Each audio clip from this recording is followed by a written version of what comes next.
عالمی منظرنامے سے خبر یہ ہے کہ اسپین کے شہر بارسلونا کی فضا اسرائیلی مظالموں اور فلسطینیوں کے حق میں نعروں سے گونج اٹھی۔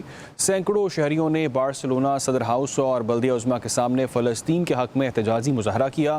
اسرائیل کے ہاتھوں صحافیوں کی شہادت کی مذمت کرتے ہوئے اسرائیل سے فلسطینیوں کی نسل کشی بند کرنے کا مطالبہ کیا۔ مزید تفصیلات نمائندہ پبلک نیوز ڈاکٹر قمر فاروق سے۔ جی قمر فاروق، اپڈیٹ کیجیے گا۔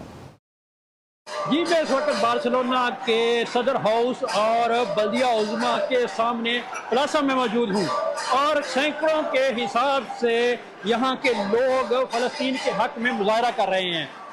فلسطین کے اندر جو صحافتی خدمات سر انجام دے رہے تھے، ان کو جو اسرائیلی فوجیوں نے شہید کیا ہے، ان کے خلاف یہاں پر یہ بڑا احتجاج جاری ہے۔ بتایا یہ جا رہا ہے کہ درجنوں صحافتی تنظیموں، میڈیا اور الیکٹرانک میڈیا، پرنٹ میڈیا کے علاوہ دیگر سیاسی اور سماجی تنظیموں کے نمائندے بھی یہاں پر موجود ہیں، اور اسپین کے جو بڑے میڈیا ہاؤسز ہیں ان کی جانب سے بھی یہاں پر نمائندگی موجود ہے، اور یہ سب اسرائیل کی بے ایمانہ جو کارروائیاں ہیں جس میں صحافیوں کو بھی معافی نہیں ہے، ان کے خلاف بھرپور احتجاج کیا جا رہا ہے، اور نعرے بلند کیے جا رہے ہیں کہ اسرائیل اپنی دہشت گردی بند کرے، فلسطین تم اکیلے نہیں ہو، غزہ تم اکیلے نہیں ہو، ہم تمہارے ساتھ ہیں۔ اس طرح کے نعرے لگائے جا رہے ہیں اور بائیکاٹ اسرائیل کہا جا رہا ہے۔ قمر فاروق، بارسلونا، اسپین۔